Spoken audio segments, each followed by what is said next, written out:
اعوذ باللہ من الشیطان الرجیم بسم اللہ الرحمن الرحیم۔ السلام علیکم۔ کورونا وائرس اللہ کی آزمائش یا عذاب؟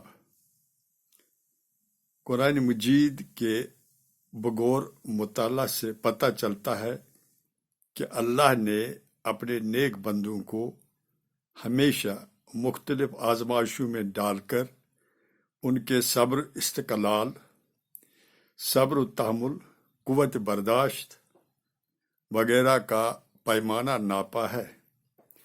مال اولاد کے نقصان سے ان کے صبر کا امتحان ہوا ہے۔ جسمانی روگوں میں مبتلا کر کے آزمائشیں ہوئی ہیں۔ اللہ کے نیک بندے اللہ کے فضل و کرم سے ان تمام مشکلات کا سامنے کر کے اس کی آفرین کے مستحق قرار پائے۔ اللہ نے ہمیشہ اپنے نیک بندوں کو آزمایا ہے، ان کو عذاب میں مبتلا نہیں کیا ہے۔ آج تک عذاب الہی ایک دم سے کسی قوم پر برپا نہیں ہوا، بلکہ اللہ نے قوموں کی رسی کو ڈھیلا رکھا ہوتا ہے کسی خاص مدت تک کے لیے۔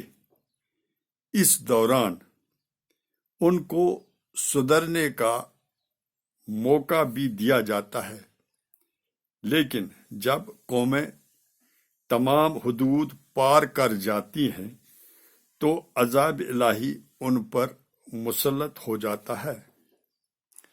آج کے دور میں جو کرونا وائرس نمودار ہوا ہے، اس کو عذاب الہی کے ایک الارم کے طور دیکھنا بہتر ہوگا، نہ کہ ایک آزمائش کے طور۔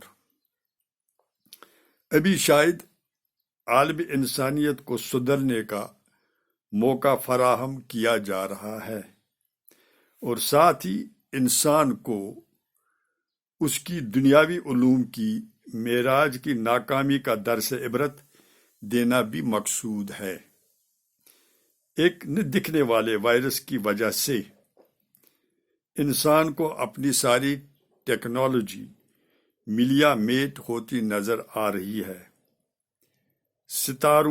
سیاروں پر کمندیں پھینکنے والا انسان گھر کی چار دیواری میں مقید ہو کر رہ گیا ہے، اور بمانند سامری کے لامساس یعنی مجھے نہ چھونا کا ورد بر زبان ہے۔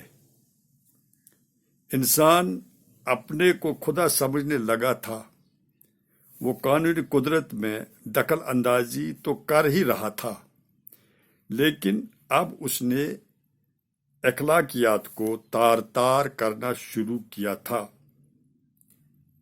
تم پانی، ہوا، خلا، چاند، تاروں کو مسخر کرو، قدرت ہر قدم پر تمہارا ساتھ دیتی رہتی ہے، بلکہ وہ فرشتوں کے سامنے تمہاری اس ذہنی اڑان کے دم بھرتا ہے۔ فرشتے تم پر رشک کرتے تھے، لیکن اب تم نے اپنی عزتوں، عصمتوں کو تار تار کرنا شروع کیا۔ مظلوم کی چیخ و پکار تمہارے کانوں تک نہیں پہنچ پاتی۔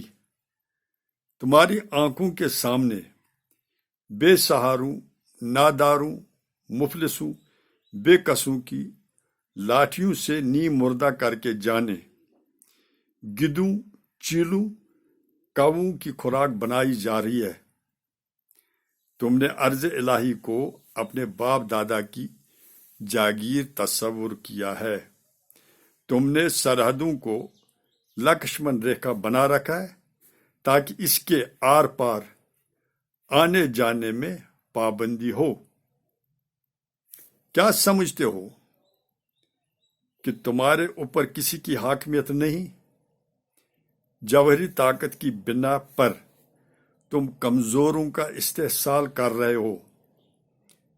تمہارا پڑوسی تم سے ڈرا اور سہما ہوا ہے، تمہارے کتوں کے جھوٹے کھانے کے لیے بھی تمہارے پڑوسی ترستے ہیں۔ تم یہ بھول گئے ہو کہ ان مجبور ناچار لوگوں کے حصے کو تم ناجائز طریقے سے ہڑپ کر ان کی پامالی کرتے ہو۔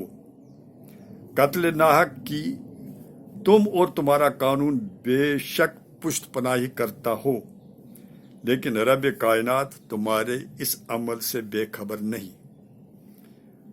تم ظلم، جبر و بربریت کا بازار گرم کرتے پھرو، خیال ہے کہ یہ اندیکھا جائے گا۔ بھول ہے تمہاری، اللہ کے ہاں دیر ہے اندھیر نہیں۔ آج مالک کائنات کی بے صدا لاٹھی کی مار شروع ہوئی ہے، ابھی اس نے کان ہی پکڑا ہے، ہلکا سا کھینچا ہے، بہت تکلیف ہو رہی ہے۔ ابھی وہ صرف احساس دلا رہا ہے کہ تم اپنی غلط روش سے باز آؤ۔ ہم فیصلہ کریں کہ ہمیں کس سمت جانا ہے۔ اپنے گریبان میں جھانکیں، شاید کہ ہمیں سنبھلنے کا موقع مل جائے۔ اس کے لیے ہمیں اپنے معاشرے کو از سر نو تشکیل دینا ہوگا۔ بے راہ روی، فحاشی، ظلم و جبر، قتل و غارت، بے انصافی اور ایسے دیگر کاموں سے توبہ کرنی ہوگی، تو تبھی ہماری نئی پود پنپے گی، ورنہ اس دنیا سے انسانی تہذیب کو ختم کرنے کے لیے حضرت انسان خود ہی ذمہ دار ہوگا۔ وسلام، اللہ نگہبان۔